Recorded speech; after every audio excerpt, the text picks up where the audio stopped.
তোমরা কি জানো সিথির মোড়েই চলে এসেছে কাশ্মীর সিটি। একদম ঠিক শুনেছ, শুরু হয়ে গেছে সিথির মোড়ে মেলা, আর সেখানেই এবারের আকর্ষণ কাশ্মীর সিটি। তাহলে চলো ঘুরে দেখা যাক।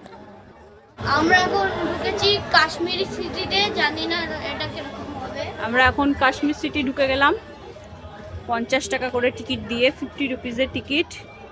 দেখা যাক কি আছে ভেতরে।